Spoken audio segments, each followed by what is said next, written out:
നമ്മുടെ റെഡ് ക്ലോ ക്രേഫിഷുകളുടെ കുഞ്ഞുങ്ങളെ കുറച്ച് ക്ലോസപ്പ് ആയിട്ട് എടുക്കാനായിട്ട് നോക്കിയതാണ്. ഇവിടെ ഇരിക്കുന്ന 2 ബോക്സുകളിലായിട്ടാണ് അത്യാവശ്യം വലുപ്പമുള്ള കുഞ്ഞുങ്ങൾ കിടക്കുന്നത്. മറ്റ് ട്രേകളിലും കിടക്കുന്നുണ്ട് കുറച്ച് സൈസുള്ള കുഞ്ഞുങ്ങൾ. എങ്കിലും കൂടുതൽ വോള്യത്തിൽ കിടക്കുന്നത് ഈ 2 ബോക്സുകളിലാണ്. അപ്പോൾ ഈ റെഡ് ക്ലോ ക്രേഫിഷുകളെ നമ്മൾ ഇതുവരെ വളർത്തിയിട്ടുള്ള എക്സ്പീരിയൻസ് പറയുകയാണെന്നുണ്ടെങ്കിൽ നല്ല എക്സ്പീരിയൻസ് ആയിരുന്നു. ക്രേഫിഷുകളെ കെയർ ചെയ്യുമ്പോൾ ഉള്ള ബുദ്ധിമുട്ടുകളും കാര്യങ്ങളൊക്കെ തീർച്ചയായിട്ടും ഉണ്ടായിരിക്കും. അതായത് മീനുകളെ വളർത്തുന്നത് പോലെ അത്ര ഈസി അല്ല ക്രേഫിഷുകളെ കെയർ ചെയ്യുക എന്ന് പറയുന്നത്. പക്ഷേ അവരെ നമ്മൾ ആ ഒരു സെൻസിലാണ് എടുക്കേണ്ടത്. കാരണം ഇത് മീനുകളെ പോലെ ഇങ്ങനെ നീന്തി നടക്കുന്ന ആ ഒരു ടൈപ്പ് അല്ല. നമുക്കറിയാം ക്രേഫിഷുകൾ എന്ന് പറയുന്നത് ഇപ്പോൾ നമ്മൾ ഷ്രിമ്പ്, അതുപോലെ തന്നെ നമ്മുടെ ക്രാബ്, ഞണ്ടുകൾ അല്ലെങ്കിൽ ആ ഒരു കാറ്റഗറിയിൽ വരുന്നതാണ്. അതായത് ക്രസ്റ്റേഷ്യൻസ് അല്ലെങ്കിൽ ഷെൽ ഫിഷ് കാറ്റഗറിയിൽ വരുന്ന ഒരു ജീവിയാണ്. അപ്പോൾ നമ്മൾ തീർച്ചയായിട്ടും അതിൻ്റേതായിട്ടുള്ള കെയറും കാര്യങ്ങളൊക്കെ കൊടുക്കണം. അതായത് വെള്ളത്തിനകത്ത് PVC പൈപ്പ് നമ്മൾ ഹൈഡിങ് സ്പോട്ടായിട്ട് ഇട്ട് കൊടുക്കുക. അതുപോലെ തന്നെ ചെടികൾ ഫ്ലോട്ട് ചെയ്യിച്ച് ഇട്ട് കൊടുക്കുക.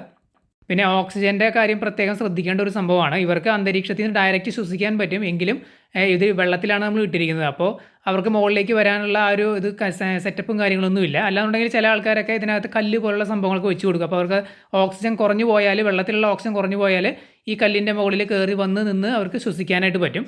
ഇപ്പോൾ നമ്മൾ ചെയ്യുന്നത് കല്ല് കാര്യങ്ങളൊന്നും കൊടുക്കുന്നില്ല, അതിന് പകരം ചെടികൾ ഇട്ട് കൊടുക്കുന്നുണ്ട്. അപ്പോൾ ഇവർ ചെടികളുമ്പോൾ കൊത്തി പിടിച്ച് കയറി അതിൻ്റെ മുകൾ ഭാഗത്തൊക്കെ വന്ന് നിൽക്കാറുണ്ട്. അങ്ങനെ കുറച്ച് എക്സ്ട്രാ റിസ്ക്കുകളും കാര്യങ്ങളൊക്കെ ഉണ്ട്. വെള്ളത്തിൻ്റെ ഓക്സിജൻ കുറഞ്ഞു പോകുകയാണെന്നുണ്ടെങ്കിൽ ഇവർക്ക് വേറെ ഓപ്ഷൻ ഇല്ല, ഇവർ ഡെഡായി പോകും. അല്ലാന്നുണ്ടെങ്കിൽ ഈ പറഞ്ഞ പോലെ ഇവർക്ക് കയറി നിൽക്കാനൊക്കെ എന്തെങ്കിലും സ്ഥലം വേണം. പിന്നെയുള്ളത് എയറേഷനും കാര്യങ്ങളൊക്കെയാണ്. എയറേഷൻ കൊടുക്കുകയാണെന്നുണ്ടെങ്കിൽ വളരെ നല്ലതാണ്. പക്ഷേ നമ്മൾ എയറേഷനും കാര്യങ്ങളൊന്നും കൊടുക്കുന്നില്ല. കാരണം അതില്ലാതെ തന്നെ ഇവർക്ക് സർവൈവ് ചെയ്യാനായിട്ട് പറ്റുന്നുണ്ട്. നമ്മൾ വാട്ടർ ചേഞ്ചും കാര്യങ്ങളൊക്കെ കൃത്യമായിട്ട് കൊടുക്കുന്നതുകൊണ്ട് വേറെ ഇഷ്യൂസും കാര്യങ്ങളൊന്നുമില്ല. റിസ്ക് വരുന്നത് എപ്പോഴാണെന്ന് വെച്ച് കഴിഞ്ഞാൽ നമ്മൾ ഫീഡിങ്ങും കാര്യങ്ങളൊക്കെ ചെയ്യുന്ന സമയത്ത് പെല്ലറ്റൊക്കെ ആണെന്നുണ്ടെങ്കിൽ നമ്മൾ ഓവർ ഫീഡ് ചെയ്യുകയാണെന്നുണ്ടെങ്കിൽ അത് വെള്ളത്തിൽ ഡിസോൾവ് ആയിട്ട് ഓക്സിജൻ്റെ അളവ് പെട്ടെന്ന് കുറയും. ഈ ഒരു സാഹചര്യത്തിൽ നമ്മൾ അറിഞ്ഞില്ല എന്നുണ്ടെങ്കിൽ പിന്നെ വന്ന് നോക്കുമ്പോൾ മീനുകളെല്ലാം, ഈ ക്രൈഫിഷുകളെല്ലാം ഡെഡായി കിടക്കുന്നതായിരിക്കും കാണുന്നത്. അപ്പോൾ ഇത്തരം സാഹചര്യങ്ങളിൽ നമുക്ക് ഫീഡൊക്കെ ചെയ്യുന്ന കാര്യത്തിൽ അത്ര ഷുവർ അല്ല എന്നുണ്ടെങ്കിൽ എയറേഷൻ കൊടുക്കുന്നതാണ് നല്ലത്. അല്ലെങ്കിൽ വളരെ കൺട്രോൾഡ് ആയിട്ട് വേണം നമ്മൾ ഫുഡ് കാര്യങ്ങളെല്ലാം കൊടുക്കാനായിട്ട് ഇതുപോലെ ട്രേകളിലൊക്കെ. കാരണം വെള്ളം കലങ്ങി കഴിഞ്ഞ് കഴിഞ്ഞാൽ ഇവർ ഡെഡായി പോകും. ഓക്സിജൻ തന്നെയാണ് മെയിൻ പ്രശ്നമായിട്ട് വരുന്നത്. പിന്നെയുള്ളത് ഞാൻ മുമ്പ് പറഞ്ഞതാണ്, അതായത് ഇവർ വലുതാവുന്നതിനനുസരിച്ച് നമ്മൾ വലിയ സ്പേസ് കൊടുക്കണം. ഇപ്പോൾ കണ്ടില്ലേ, ഫൈറ്റ് ചെയ്യുന്നത് കണ്ടില്ലേ? ഇപ്പോൾ ഈ കാണുന്നത് 2 പേരും കൂടി കൊമ്പ് കോർക്കുന്നതാണ് കാണുന്നത്. ഇത്തരത്തിലുള്ള ഫൈറ്റുകളിൽ ചിലതിൻ്റെ കൈയും കാലൊക്കെ പോയിട്ടുണ്ട്, ചിലതിന് ഒരു കൈ മാത്രമേ ഉള്ളൂ. അതായത് കണ്ടില്ല, അവർ പുഷ് ചെയ്യുന്ന ആ ഒരു ക്ലോസ് ഉണ്ടല്ലോ, ക്ലോസ് കടിക്കുന്ന സംഭവം, അത് ചിലതിന് ഒരെണ്ണം മിസ്സിംഗ് ആണ്.